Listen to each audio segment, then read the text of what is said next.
안녕하세요, 여러분. 오늘 공중보건 그리고 보건행정 이제 기본이론 첫 시작이고, 기본이론을 하기 전에 제가 이 공중보건이라는 과목, 그 다음에 보건행정이라는 과목을 공부하시는 여러분들을 위해서 오리엔테이션을 좀 진행을 할 거예요. 그래서 오리엔테이션에는 제가 이제 어떤 과목을 제가 강의를 하고 있고, 여러분들이 이 과목을 공부하기 위해서 어떤 식으로 공부를 해야 되고, 그 다음에 최종적으로 어떤 과목을 공부하든 간에 여러분들이 목표하고 있는 것은 지금 공무원 시험에 합격하는 걸 목표로 하고 있기 때문에 내가 공무원 시험을 잘 합격을 하기 위해서 어떤 마음가짐으로 어떻게 이제 이 수험 기간을 보내야 될지에 대한 내용을 조금 얘기를 할 거예요. 그래서 OT 먼저 진행하도록 하겠습니다. 자, 제가 공중보건이랑 보건행정을 같이 강의를 하고 있고요. 저는 이제 간호학 학사 베이스의 보건학 석사를 가지고 있어요. 그래서 간호학과 보건학을 같이 가지고 있기 때문에 여러분들한테 강의할 때 보건의 가장 기본이 되는 이제 건강에 대한 개념들이 많이 들어가 있고, 그런 부분들을 조금 더 약간 딥하게 재밌게 강의를 할 수 있는 베이스를 가지고 있다라고 생각하고 제 수업을 들어주시면 될 것 같아요.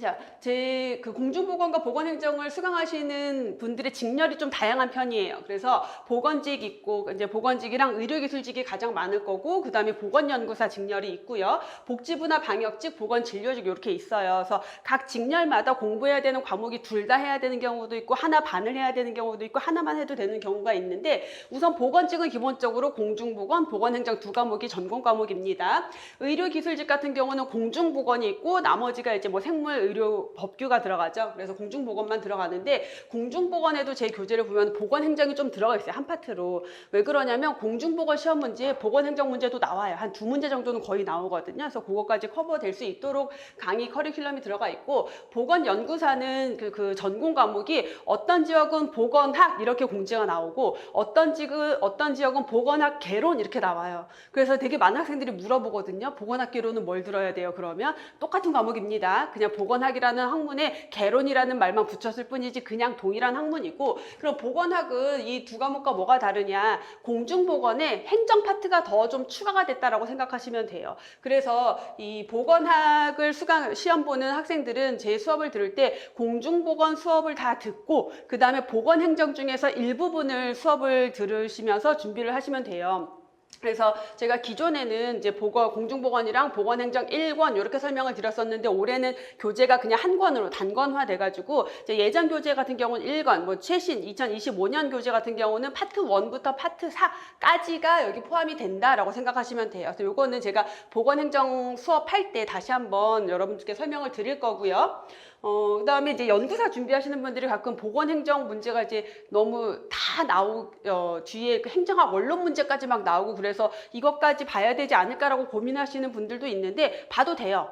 봐도 되는데 좀 효율성은 굉장히 많이 떨어진다. 그래서 그거는 제가 연구사를 대상으로 하는 그 강의 소개 이런 것들에서 다시 한번 설명을 더 자세히 드리도록 하겠습니다. 자, 복지부는 이제 급에 따라 다르긴 하지만 공중보건이나 보건행정 둘 다 들어가는 경우도 있고, 공중보건만 있는 경우도 있고, 보건행정만 있는 경우도 있고요. 각자 자기 시험에 맞춰서 준비하시면 되겠고, 방역직 같은 경우도 공중보건 또는 7급인 경우에는 보건행정까지 들어갈 거고, 보건진료직은 공중보건이랑 지역사회가 들어가는데, 지역사회랑 공중보건은 한 80%가 동일한 내용이에요. 그래서 거의 한 과목을 가지고 한 시험 준비로 두 과목을 준비한다라는 생각으로 준비하시면 될 겁니다. 이렇게 직렬이 있고요.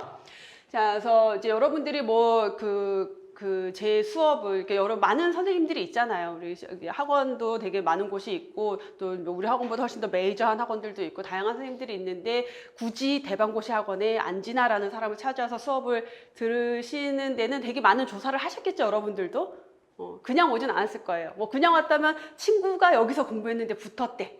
그런 경우에 오시는 분들이 있고, 아니면 뭐 여러분들이 뭐 OT 강의라던가 또 샘플 강의 같은 것들을 들어보시면서 본인에게 맞는 강사를 선택하셨을 거라고 생각을 해요. 그래서 저희 학원에서 굉장히 많은 합격생이 배출이 되고 있습니다. 특히 기술직, 의료기술직이랑 보건연구사 같은 경우는 거의 대부분 저희 학원 출신이고, 보건직 같은 경우는 워낙 공통 과목이 조금 여러분들이 선택하는 할 그 범위가 이제 그 강사의 범위가 굉장히 그 시장이 크다 보니까 메이저 학원에서 공통 과목을 하고 전공 과목을 제 수업을 듣는 경우들도 굉장히 많이 있긴 해요. 어쨌든 그 제 수업을 듣고 합격하신 분들의 대부분 그 후기를 보면은 그냥 믿고 해라 라는 얘기를 굉장히 많이 하거든요. 근데 이거는 제가 여러분들한테 진짜 말씀드리고 싶은 건데, 제 수업을 듣는 사람들뿐만 아니라 어떤 강사를 선택했든 여러분들이 이미 돈을 내고 강의를 샀잖아요. 그럼 내가 이미 선택이란 걸 한 거거든요. 선택을 했으면 그 다음부터는 집중을 해야 돼요. 근데 강의를 들으면서 좀 아닌 것 같은데, 저 사람 나랑 안 맞는 것 같은데, 그런 마음이 들면은 그냥 빨리 환불하세요. 왜냐하면 제 수업이 865, 안 865가 중요한 게 아니라 여러분들이 합격하는 게 중요한 거거든요. 그럼 나랑 맞는 강의를 들어야 돼요. 그래서 나랑 안 맞다 싶으면은 빨리 환불하고 다른 강사를 선택해야지. 근데 그게 아니라면은 그냥 정말 저 사람 말이 맞아, 저 사람만 믿고 따라가면 나는 합격할 수 있어라는 마음을 가지고 그래야지 합이 맞으면서 여러분들의 합격 가능성이 훨씬 더 높아집니다. 굉장히 많은 합격생들이 있고, 그냥 거의 대부분 제 수업 들으신 분들은 합격 수기 쓸 때 대부분 하시는 말씀이 100점 맞았어요. 야. 100점 맞았어요예요. 대부분. 그래서 저는 여러분들이 제 수업을 들으면서 여러분들이 보는 과목을 100점을 맞을 수 있도록 강의를 해드릴 거예요. 제 목표는 그거고, 그러다 보니까 공부하기가 좀 힘들 수 있어요. 핵심만 요약해서 공부하면 좋지. 너무 좋지. 근데 핵심만 요약해서 공부를 하면은 합격 못해요. 왜냐하면 공무원 시험은 몇 점을 맞아야 된다? 100점을 맞아야지 합격할 수 있는 거예요. 우리가 자격증 시험이 아니잖아요. 뭐 커트라인만 넘으면 되는 거 아니고 어차피 1등, 2등을 해야 돼요. 더군다나 소수직렬이기 때문에 내가 전체 수험생들 중에서 1등, 2등 정도를 해야지 합격할 수 있다고 생각해야 돼요. 그럼 1등, 2등 하려면 100점 맞아야 돼요. 왜? 국어, 영어, 한국사 100점 못 맞을 거잖아.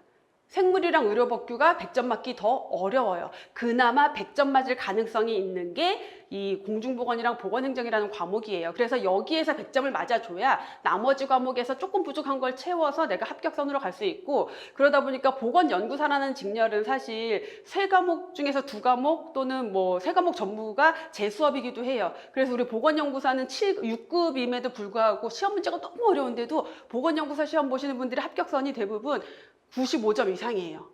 그러니까 거의 다 100점을 맞는다라는 거예요. 그렇게 강의를 할 겁니다. 그러다 보니까 너무 많은 양을 제가 여러분들한테 쏟아 부을 수 있지만 그렇게 해야지 내가 합격할 수 있다. 그래서 쉬운 마음으로 공부하시면 안 돼요. 쉽게 되는 게 아니에요. 공무원 되기 진짜 어려운 겁니다. 그래서 뭐 적중률 높다라는, 이건 뭐 광고니까 그냥 넘어가시고. 자, 그럼 여러분들이 이제 이 두 과목, 공중보건이라는 과목과 보건행정이라는 과목을 어떻게 공부를 해야 되냐. 우리가 이제 공부 시작하기 전부터 책도 너무 두껍고 내용도 많고 후기나 또 내가 뭐 베이스가 여러분들이 보건 계통이니까 아마 감염병, 그다음에 뭐 물 수질 기준, 저런 것들을 언제 다 외워, 이런 것들 되게 많을 거예요. 외울 것도 많고 해야 될 것도 많고. 그래서 이걸 어떻게 다 공부하나 싶은데, 이 그 공중보건이랑 보건행정이라는 과목의 가장 큰 특징이 뭐냐면 얘가 하나의 전공이 아니라는 거예요. 공중보건이라는 걸 전공 과목으로 하는 경우는 별로 없어요. 그 전공과, 그러니까 예를 들어 수학 하면 수학 전공자잖아. 영어 하면 영어 전공자잖아요. 그럼 우리가 어릴 때 생각해 보면은 수학도 더하기 빼기, 그 다음에 곱하기 나누기, 그 다음에 뭐가 분수가 되고 뭐 소수점이 되고 뭐가 넘어간단 말이에요. 근데 공중보건이랑 보건행정이라는 과목은 뭐냐면은 여러 가지 과목을 묶어서 짬뽕 시켜 놓은 과목이에요. 그러다 보니까 순서라는 게 없어요. 이 과목에는. 순서라는 게 없어요. 차근차근이라는 게 없어요. 그래서 여러분들이 이 두 과목을 공부하기 어려운 게 뭐냐면 처음에 딱 봤을 때 뭔지 모르는 게 너무 많이 나와요. 근데 제가 그 뭔지 모르는 걸 설명을 안 했는데 단어들이 자꾸 나온단 말이에요. 그러니까 걔가 뭔지 모르니까 이해가 안 돼. 근데 그게 뒤에 가서 나와요. 왜냐하면 이 과목 자체가 뭐 건강에 대한 거, 그러니까 간호학에 대한 베이스도 들어가 있고, 산업보건도 있고, 모자보건도 있고, 역학도 있고, 통계도 있고, 행정도 있고, 노인보건도 있고, 정신보건도 있고, 여러 과목이 짬뽕이 돼 있다 보니까 뒤에서 나오는 게 앞에서 다 용어들이 나오고 막 그러다 보니까 이해가 안 돼요.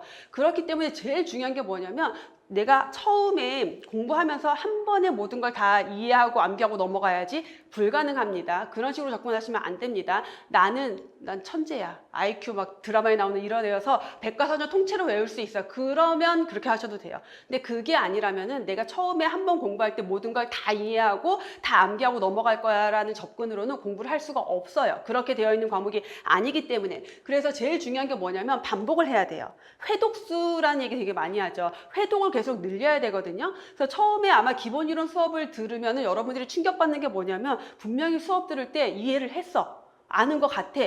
그 다음에 두 번째 수업에서 진도를 좀 나갔어. 앞에 봤더니 하나도 모르겠어. 그 다음에 수업을 듣고 이해를 했는데 뒤에 가서 문제를 풀어보니까 못 풀겠어. 이런 상황이 된단 말이에요.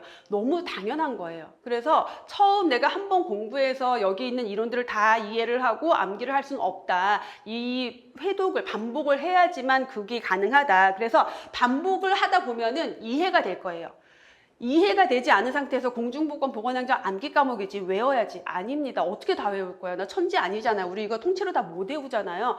그러면 기본적으로 반복이라는 걸 통해서 자연스럽게 이론을 이해를 해야 돼요. 이해를 하면 내가 알게 되는 것들이 있어요. 감염병 같은 경우도 1급, 2급, 3급, 4급 막 노래해가지고 막 이렇게 앞글자 따가지고 문장 만들어가지고 외우시는 분들이 있는데 그렇게 접근할 게 아니라 뭐예요? 내가 질병에 대한 이해를 하고 1급, 2급, 3급, 4급을 어떻게 나누는지를 이해하고 나면은 그 질병, 이 질병은 이런 특성을 가지고 있으니까 1급이겠네.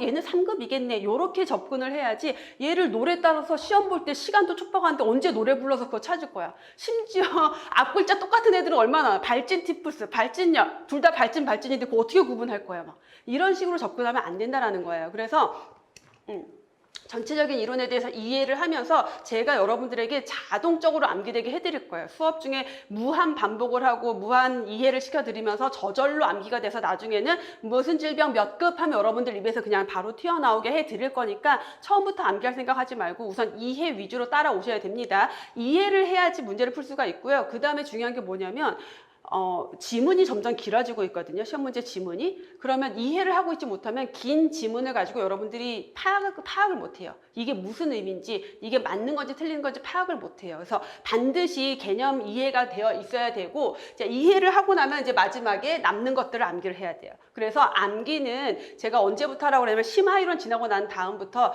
문제풀이 할 때, 단원별 문제풀이 할 때 문제를 또 무한 반복하다 보면 저절로 암기가 되거든요. 이제 그러고 남은 애들을 암기하시는 거예요. 그러면 우리가 외워야 될 게 확 줄어들겠죠. 그래서 공부하는데 비법, 누가 몇 개월 만에 붙었대. 그 유튜브에 막 자랑하면서 올렸어. 그래서 그 사람 거 열심히 보고 나도 따라해야지. 안 돼.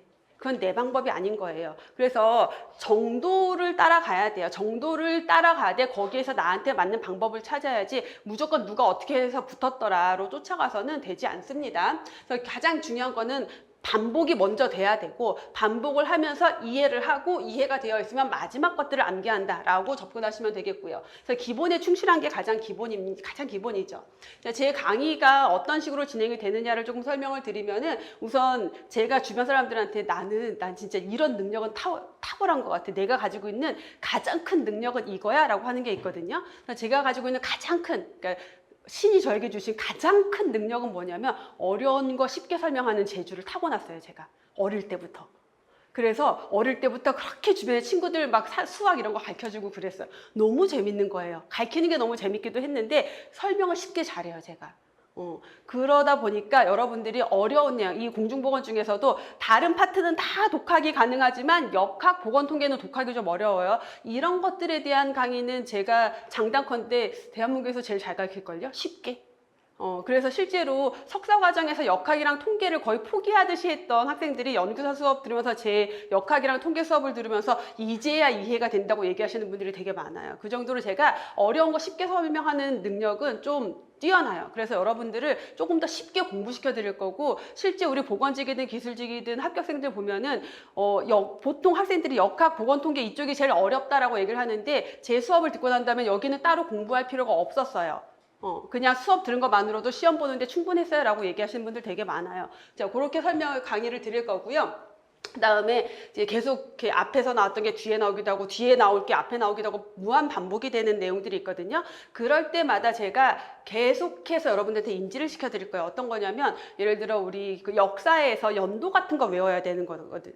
연도 외워야 되거든요. 외울 거 가뜩이나 많은데 연도는 여러분들 툭 치면 입에 나오게 제가 만들어 드릴 거예요. 왜? 수업마다 계속 얘기할 거거든요. 계속 물어보고 저절로 외워질 거예요. 그래서 연도 같은 거 미리 외우실 필요 없고 그다음에 감염병도 툭 치면 나오게 제가 계속 해드릴 거예요. 무한 반복하면서 자동으로 암기되게 해드릴 거고요. 자, 그다음에 출제 가능한 모든 범위. 제가 제 목표는 뭐다? 여러분들을 다 100점 맞게 하는 거예요. 그렇기 때문에 시험에 출제가 가능한 범위들을 거의 완벽하게 넣었다라고 보시면 돼요. 여기에서 플러스 알파로 더 많은 내용이 있다? 그거는 투머치예요. 그래서 제가 강의 교재에 새로운 내용을 추가하거나 빼거나 할 때의 기준이 뭐냐면 시험 문제에 전혀 제 교재에 없는 새로운 문제가 나오죠, 당연히. 완전 새로운 문제가 나왔어요. 근데 걔네들을 다 교재에 넣지는 않아요. 왜냐하면 제가 판단을 해요. 얘는 만점 방지용 문제야.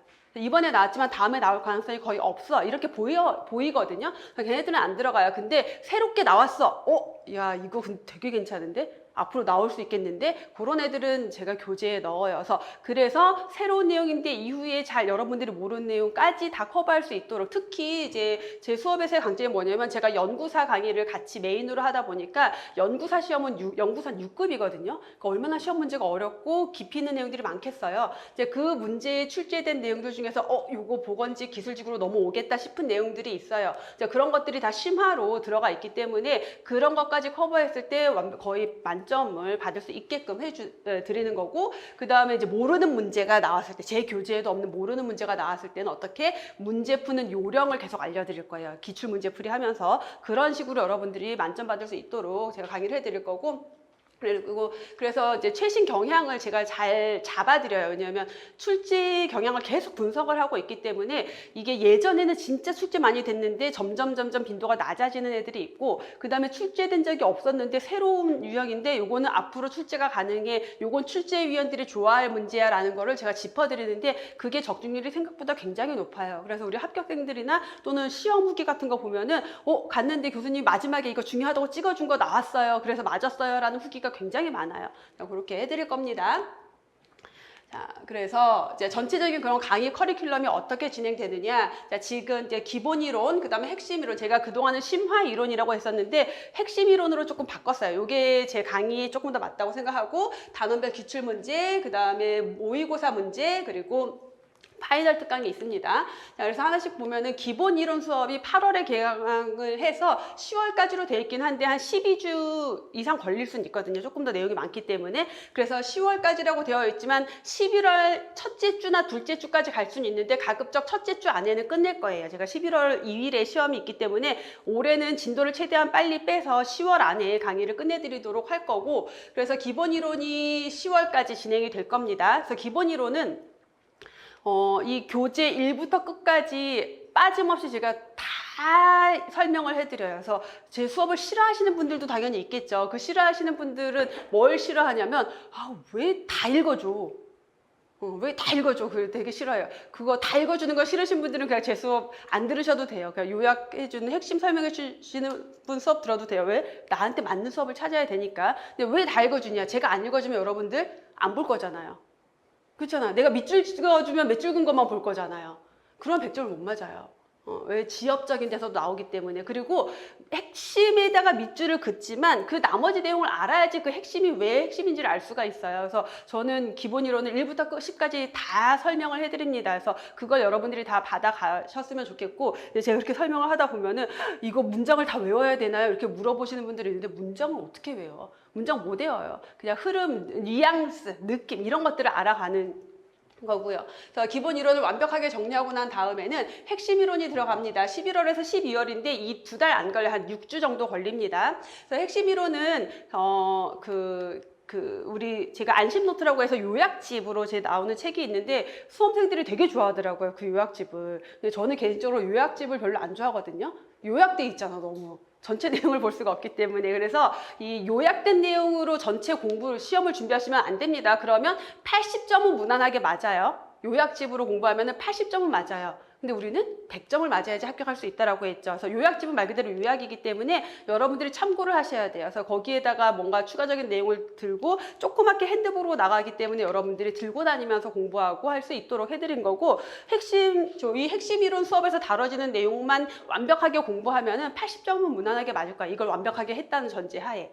하지만 우리는 100점이 목적이다라고 했습니다. 그래서 핵심을 다시 한번 반복하면서 여러분들의 이해와 암기를 도와드릴 거고, 그러면서 심화 이론을 같이 다뤄드릴 거예요. 그래서 아까 얘기했던 연구사의 직렬에 출제가 됐는데 내용이 좀 딥하고 일반적인 공중보건에 없는 내용이지만 이거는 기술직이나 보건직 문제에 출제가 되겠다 하는 내용들로 심화가 들어가 있고, 그래서 그 심화 이론들을 같이 해드릴 거예요.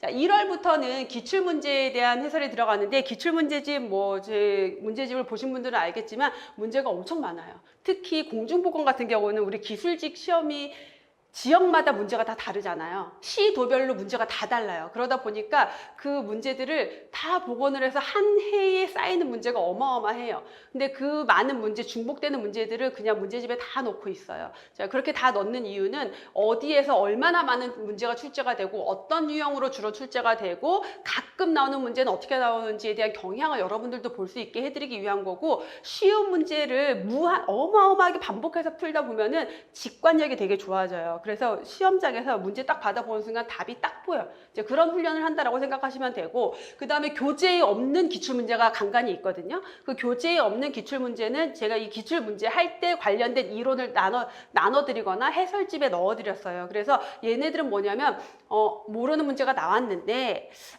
굳이 또 출제할 문제까지는 아니야. 근데 여러분들이 어딘가서 이 문제를 보면 고민을 할 수밖에 없어요. 그래서 제가 문제집에 넣은 거니까 이런 게 이런 식으로 나오기도 했었구나. 근데 그 문제가 또 나올 확률은 좀 적다. 그럼 뭐예요? 이렇게 모르는 문제가 나왔을 때 내가 어떤 식으로 접근해서 풀어야 될지에 대한 훈련을 하셔야 돼요. 굉장히 중요합니다. 문제 푸는 요령을 습득하는 것도. 그래서 문제 푸는 요령은 제가 기출문제 수업할 때 계속해서 여러분들 알려드릴 거예요.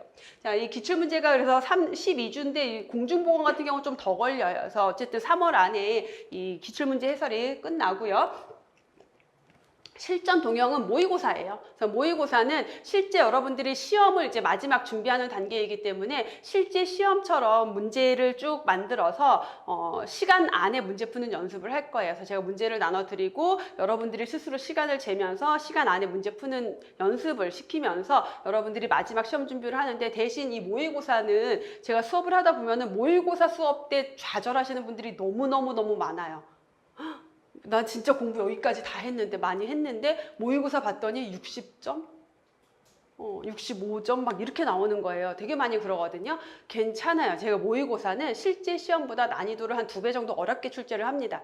왜?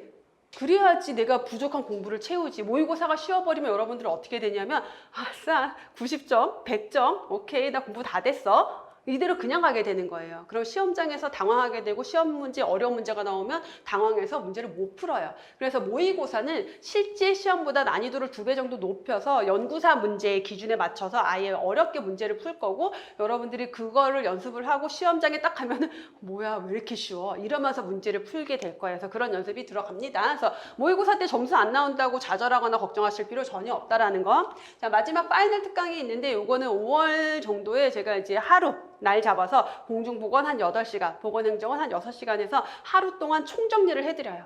근데 이 총정리하는 거에서 한 70% 정도 문제가 나올 거예요. 왜냐면 핵심 이론들이 거기 다 들어가기 때문에. 그래서 시험 보기 전에 마지막 한번 정리하는 개념으로 이 파이널 특강이 진행이 된다라고 생각하시면 돼요. 자, 이렇게 커리큘럼이 진행이 된다라는 거 정리를 해드렸고, 자, 이제 여러분들 공부하기 전에 우리 마음가짐만 좀 잡고 가봅시다. 지금 여러분의 상태, 제가 이제 수업을 시작하기 전에 여러분들한테 좀 물어봤는데, 오늘 시작하는 사람도 있고, 내가 아슬아슬하게 시험을 봤는데 좀 아슬아슬하게 떨어져서 한 문제 차이로 떨어져서 이런 사람들도 있을 거고요. 그 다음에 필기시험 붙었는데 면접에서 탈락하는 사람도 있을 거예요. 그 다음에 내가 나 지금 3년째 공부하고 있어, 4년째 공부하고 있어, 이런 사람들도 있어요. 어떻게 그렇게 공부하지 싶죠? 하게 됩니다. 하다 보면은 할 수 있어요. 자, 이렇게 다양한 사람들이 수업을 듣고 있는데, 근데 다양한 상태이지만 우리 목표는 다 같아요. 우리는 당장 다음 시험에 합격하는 게 목표죠. 그래서 내가 여러분들 중에서 이제 많은 분들이 오늘 처음 시작을 딱 하는데, 그럼 여러분들이 지금 시험을 준비하면서 목표하고 있는 시험은 뭐예요? 바로 다음에 있을 만약에 경기도다 그럼 뭐 내년 2월, 3월, 4월쯤에 아마 기술직 시험이 있을 건데 그 시험이 목표일 수 있고 보건직 같은 경우는 내년 6월에 있는 시험 뭐 연구소 같은 경우는 올해 12월 또는 내년 상반기 시험이 목표가 될 수가 있겠죠. 정말 그러면 그 시험을 합격해야지라는 생각으로 아마 공부를 시작을 하셨을 거예요 지금. 아니 저는 한 2년 보고 있어요. 저는 한 3년 보고 있어요. 이런 마음으로 공부 시작하시는 분들은 잘 없을 거예요. 그렇죠? 그렇게 준비를 그러면은 내가 수험 기간이 이런 사람들과 비교했을 때 어때요? 나는 공부를 훨씬 덜 하는 거예요. 그렇죠? 한 문제 차이로 불합격했다? 공부 이미 되게 많이 한 사람인 거죠. 면접에서 탈락했다? 필기 합격한 사람이에요. 이런 사람들과 나의 그 지식의 차이는 엄청 크죠. 근데 내가 이 사람들이랑 다시 경쟁을 해야 돼. 그럼 어떻게 해야 돼요? 난 이 사람들이 1년, 2년 동안 공부한 것만큼을 6개월 안에, 1년 안에 공부를 해야 돼요. 그럼 어떻게 해야 돼요? 정말 열심히 해야 되겠죠. 그만큼의 시간과 노력을 쏟아서 집중을 해서 공부를 해야 된다라는 거예요. 그래서 그 마음을 가지고서 내가 경쟁하는 사람들이 다 내 수준이 아니라 나보다 이미 1년, 2년 선배들이다라는 생각을 가지고 내가 그들을 따라잡기 위한 공부를 하셔야 된다라는 거예요. 오늘 시작하시는 분들은. 그러면 어떻게 막 늦잠 자고 토요일, 일요일 이틀은 놀고 저녁 때 6시 퇴근이지 놀아야지 이러면 안 된다라는 거예요. 그렇게 내가 공부를 할 거면 한 3년 봐야 된다. 라고 생각하고 공부하셔야 되는 거고 내가 1년 안에 합격할 게 목표다라고 하면은 2년, 3년 공부한 사람들의 양을 나는 1년 안에 공부를 해야 돼요. 그 마음을 가지고 공부를 하셔야 되고요. 자, 한 문제 차이로 불합격했다. 굉장히 슬프지. 너무 마음이 아프지. 내가 그 한 문제 실수만 안 했어도 쉬운 문제를 틀렸어. 더 속상하지. 근데 그런 사람들이 수두룩 빽빽이에요. 나만 한 문제 차이가 아니라 대부분 한 30%는 한 문제 차이로 떨어진다라고 생각하시면 돼요.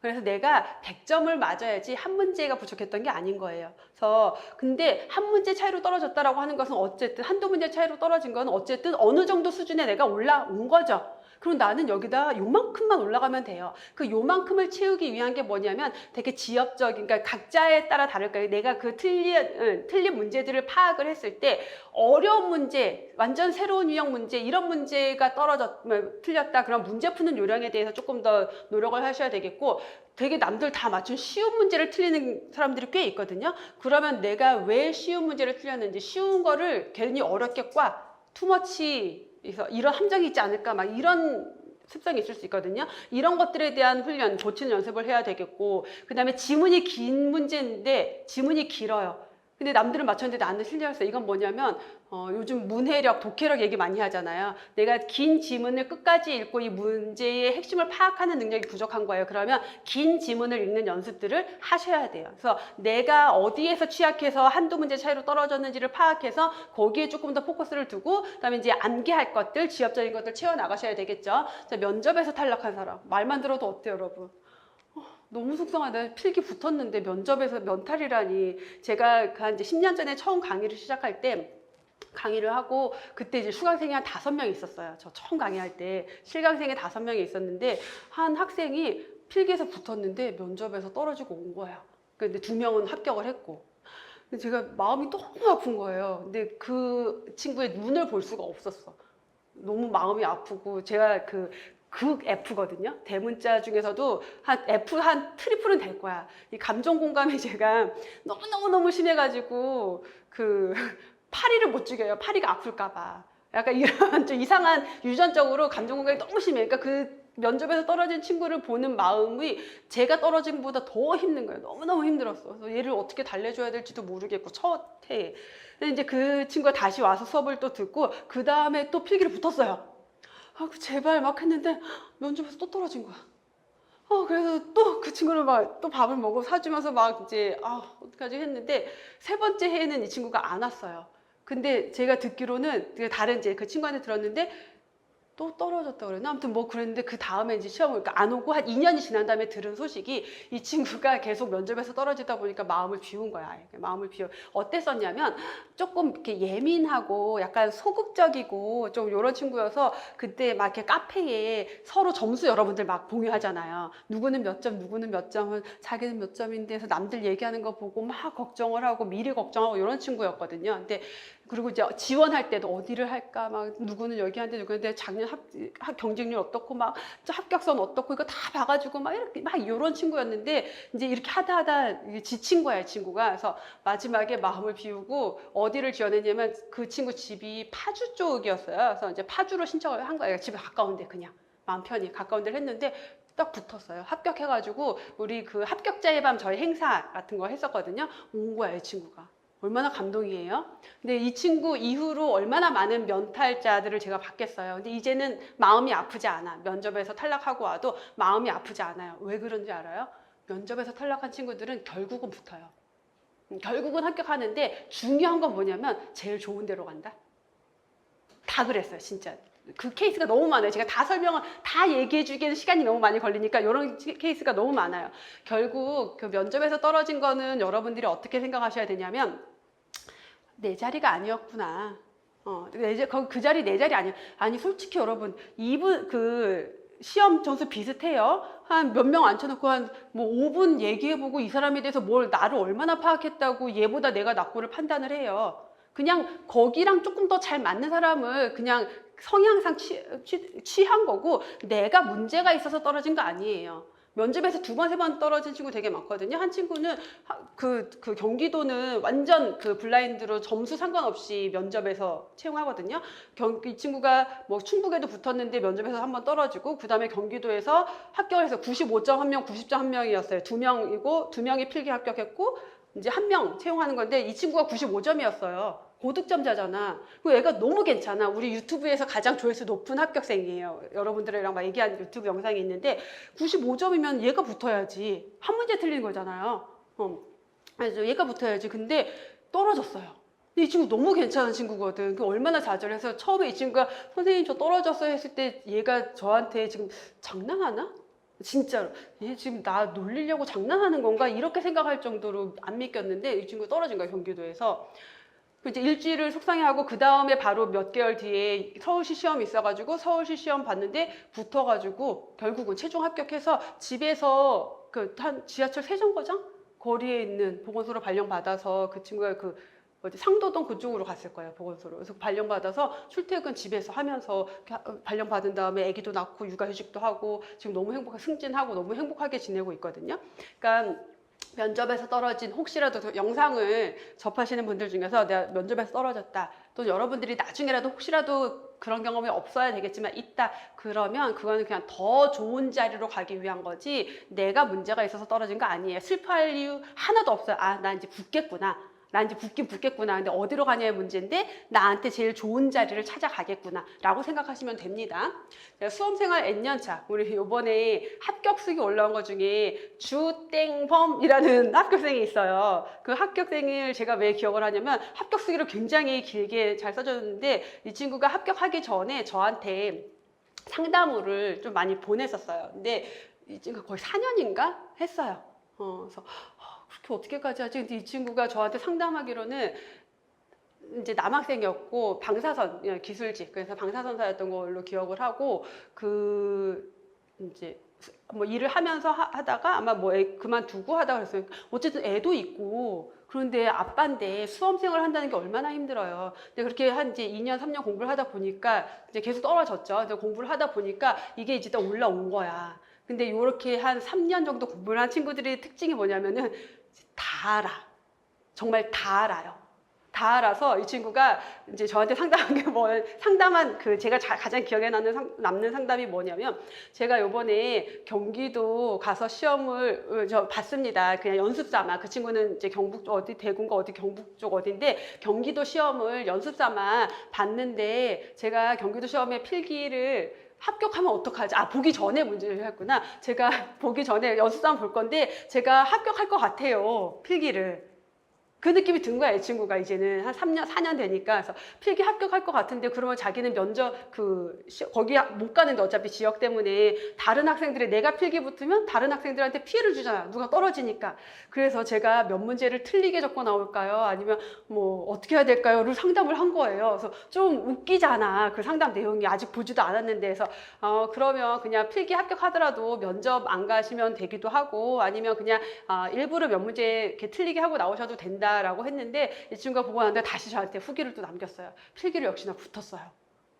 그러니까 이 N년 차가 되면은 그 정도 경지에 올라오게 돼요. 결국은 합격한다라는 거예요. 그래서 이 친구 합격하고 근데 이제 면접을 안 가서 이제 뭐 학생들한테 피해를 준 건 없죠. 안 가고 그다음에 당연히 그다음에 원래 자기 지역에서 시험을 봐서 당연히 합격을 하고 면접도 합격을 해서 이제 합격 후기를 남겼고 그다음에 다른 지역 어디도 한 번 더 볼 거래요, 또. 그러니까 재미가 붙은 거야. 왜냐하면 어디 시험이든 내가 다 붙을 것 같거든. 근데 이 친구가 처음이 아니라 이런 친구가 기술직 임상병리 쪽 기술직 친구 중에도 여학생인데 3년째 됐을 때 딱 그러더라고요. 내가 그 친구는 이제 부천에 이미 붙었어. 근데 시험 보고 와서 뭐라 필기를 합격하고 면접까지 합격을 하고 그다음에 와서 뭐라 하냐면 교수님 문제를 딱 보니까 아 이거 헷갈리라고 낸 거구나 이게 보이더래요 다.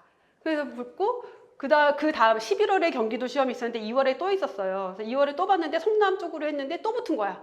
어딜 갈까 고민을 하다가 그래서 부천이랑 성남이랑 두 군데 다 합격을 해놓고 발령 받기 직전에 이제 어딜 갈까 고민을 하다가 면접관들의 분위기가 부천이 더 좋았대요, 이 친구가. 그래서 부천으로 갔어요. 그러니까 N년 차가 되면 이렇게 돼요. 근데 그 2년, 3년을 어떻게 공부해, 솔직히. 그런 마음이 들잖아요. 근데 내가 1년 공부하고 합격하나, 2년 공부하고 합격하나, 3년 공부하고 합격하나, 합격하고 나잖아요. 똑같아요.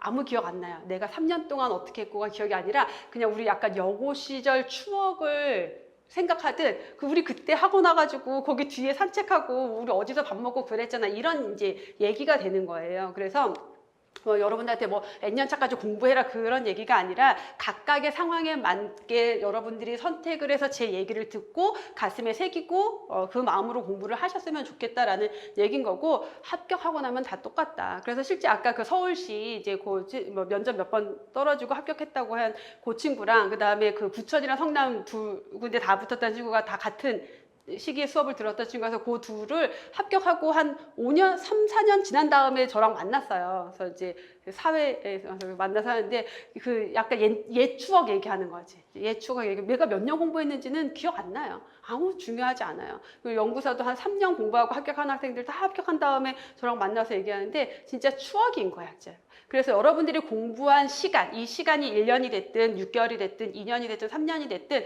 그 시간이 추억이 되느냐 기억이 되느냐는 여러분들이 합격을 했느냐 못하느냐에 따라 달라지는 거지 기간에 따라 달라지는 게 아니다. 그래서 어차피 여러분들이 시작했잖아요. 그럼 반드시 합격을 해서 나의 수험 기간을 나의 추억으로 되새김질하겠어 라는 마음으로 공부를 하셨으면 좋겠습니다.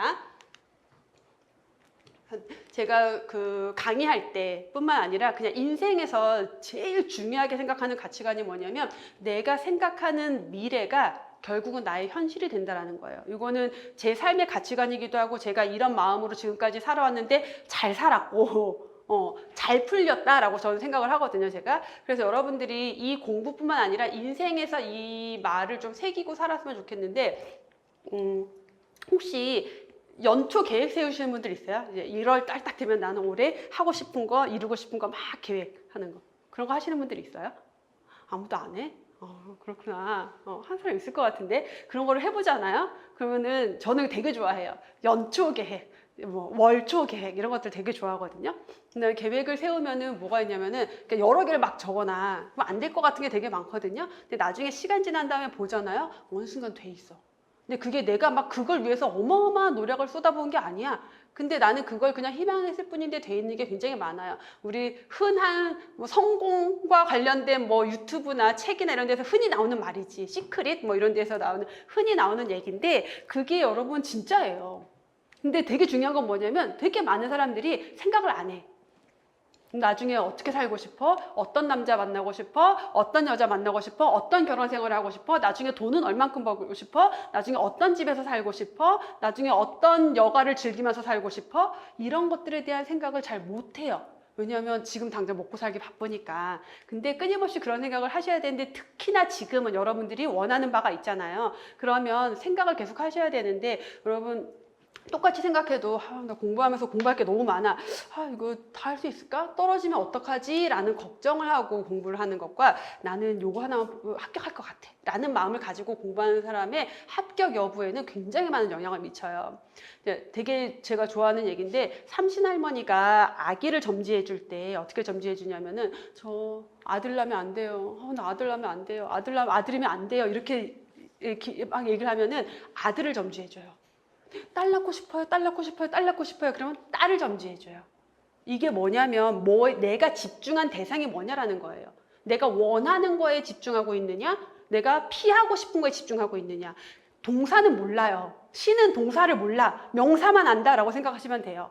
그러면 내가 아들을 생각하고 있으면 아들을 주는 거고, 딸을 생각하고 있으면 딸을 주는 거예요. 그러면 여러분, 합격을 생각하면 합격으로 가는 거고, 불합격을 생각하면 불합격으로 가는 거예요. 그럴 수밖에 없는 게, 내가 불합격이라는 걸 계속 생각을 하고 있으면 이게 나올까? 먹는 수질 기준 안 나올 것 같은데? 이걸 본다고 합격할까? 약간 이런 마음이 들게 되고, 합격할 거라는 걸 믿으면서 공부하는 친구들은 어떻게 되냐면, 나 합격할 것 같아. 이거 하나만 더 보면 합격할 것 같아. 이런 마음으로 접근을 할 거예요. 정말 영향 많이 미쳐요. 진짜 여러분들이 꼭 하셨으면 좋겠어요. 왜냐면 저는 살면서 너무 많이 느꼈거든요. 이런 것들 제가 32살 됐을 때, 제 때는 제가 이제 나이가 좀 있어서 제 친구들은 26에서 28에 결혼을 다 했어요. 저 빼고.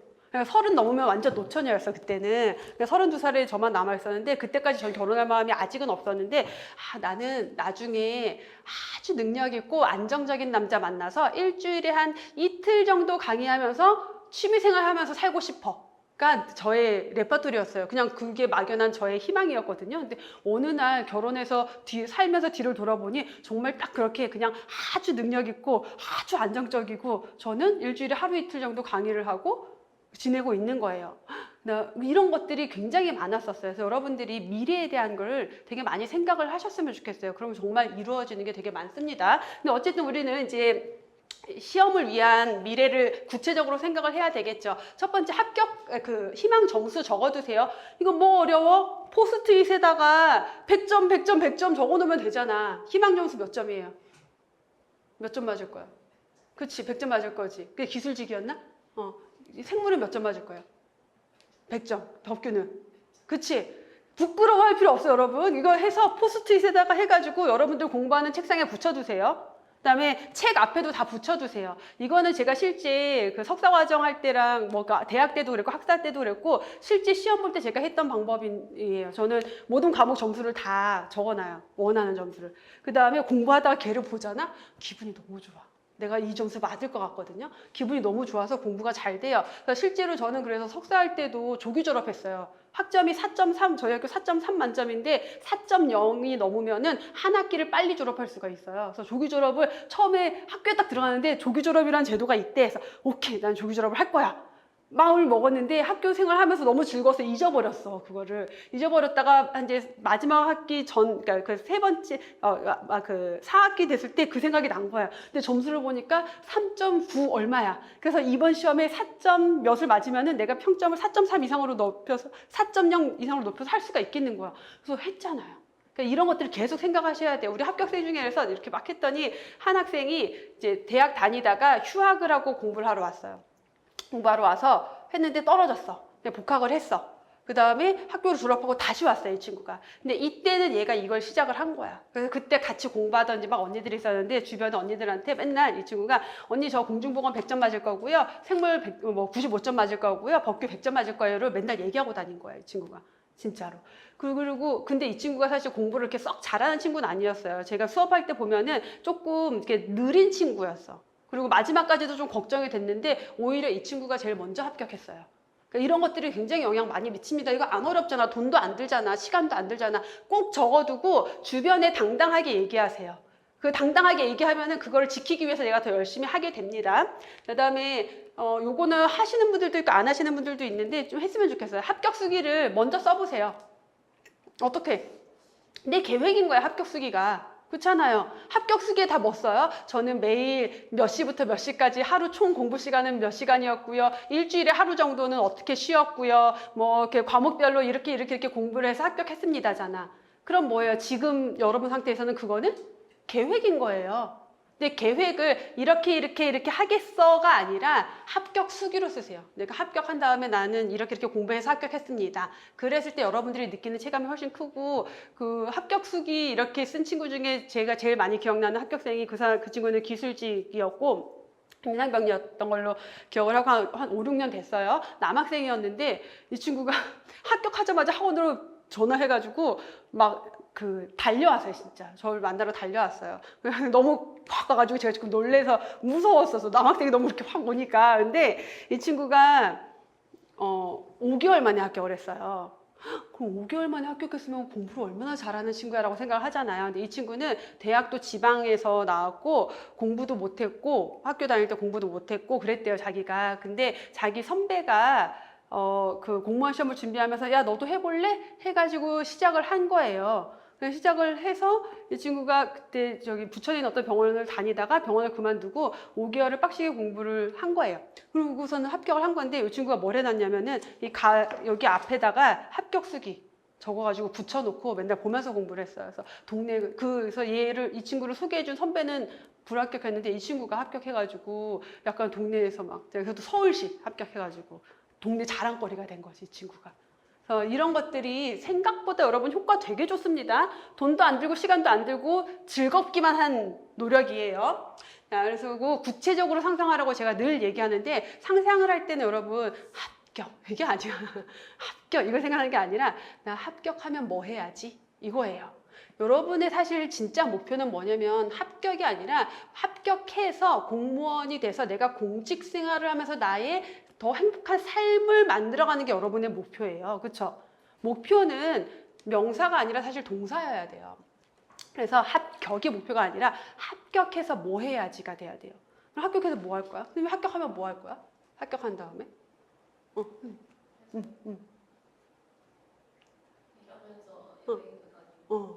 그러면은 어디 여행 갈지를 찾아봐요.